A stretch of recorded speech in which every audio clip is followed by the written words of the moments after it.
Jail में बंद कैदियों को रोजगार से सुधार के लिए जयपुर जेल परिसर में पेट्रोल पंप खोलने की पहल कामयाब रही। अब जल्द ही 12 जिले के जेलों में पेट्रोल पंप खुलेगा। जेल आइए, पेट्रोल भरवाइए। पेट्रोल पंप पर कैदी ऑन ड्यूटी। जयपुर में पहल हो गई सफल। अब 17 जेलों में खुलेगा पेट्रोल पंप।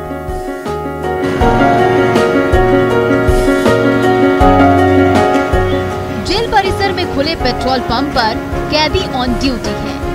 पंप पर कैदियों की रोजगार से सुधार की ये पहल सफल रही है। जी हां, जयपुर सेंट्रल जेल परिसर में खोले गए पंप की तर्ज पर अब जेल प्रशासन 12 जिले के 18 जेलों में पेट्रोल पंप खोलने की तैयारी शुरू कर दी है।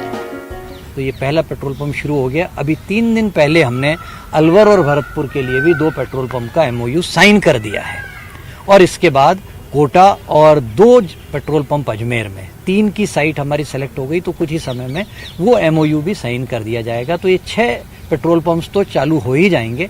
इसके अलावा सर्वे हमने आगे के लिए भी किया है और 12 अन्य स्थान भी चिन्हित कर लिए हैं जिन पे कि काम शुरू होगा। तो लॉन्ग रन की अगर हम बात करें तो 18 पेट्रोल पंप हो जाएंगे और यदि एक पेट्रोल पंप हमें 10 लाख रुपए का एवरेज भी हम मान लें प्रति माह का, तो 1 करोड़ 80 लाख यानी 2 करोड़ रुपए महीना हमारी टारगेट है। जयपुर सेंट्रल जेल परिसर में अक्टूबर 2020 में खोले गए पेट्रोल पंप से जेल प्रशासन को हर महीने 10 लाख की कमाई हो रही है। साथ ही पेट्रोल को संभाल कैदियों की जिंदगी भी संवर रही है। एक तो बंदियों को विकास, उनका कौशल विकास और उनको करीब 250 रुपए रोज की हम मजदूरी देते हैं, 249 रुपए, तो वो मजदूरी उनको मिलती है, उनके बैंक खातों में जमा होती है।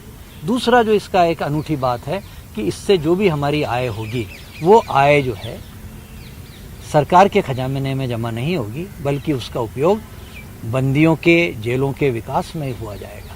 तो ये पहला पेट्रोल पंप शुरू हो गया। इस तरह से जेल प्रशासन की ओर से 12 जिलों के जेलों में पेट्रोल पंप खोलने की कवायद से न सिर्फ बड़ी संख्या में कैदियों का कौशल विकास होगा, बल्कि पेट्रोल पंप की कमाई से जेलों का भी सुधार होगा। न्यूज़ 18 राजस्थान के लिए जयपुर से सौरभ गृहस्थी की रिपोर्ट। मॉडर्ना के कोविड-19 टीके को आपात इस्तेमाल की मंजूरी मिली है।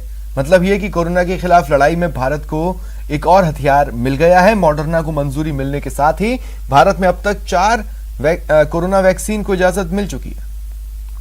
तीसरी लहर पर वार, मॉडर्ना भी तैयार। मॉडर्ना की वैक्सीन को DCGI से मंजूरी, आएगी तीसरे चरण के टीकाकरण में तेजी। कोरोना की लड़ाई, चौथी vaccine I. This vaccine is potentially available, will be available. कोई ट्रायल की जरूरत नहीं है, ट्रायल कोई नहीं। मतलब ये कि देश में अब कोरोना पर चौतरफा वार होगा। कोविशील्ड, कोवैक्सीन और स्पुतनिक के बाद अब बाजार में मॉडर्ना की वैक्सीन भी आने वाली है। अमेरिकी कंपनी मॉडर्ना की कोरोना वैक्सीन के आपात इस्तेमाल के लिए DCGI ने मंजूरी दे दी है। सिप्ला अब इस वैक्सीन का आयात भारत में कर सकेगी। ये जो लाइसेंस मिला है, ये पहला इम्पोर्टेंट स्टेप है कि आप रिस्ट्रिक्टेड यूज के लिए न्यू ड्रग की परमिशन आपको मिल गई है, इमरजेंसी यूज ऑथराइजेशन हो गया है। अब इसके बाद जो अगले स्टेप हैं वो कंपनी करेगी, उसके जो भी प्रोसेस है वो सिंपल से प्रोसेस है। फिलहाल इतना ही, आगे आपका साथ देंगे।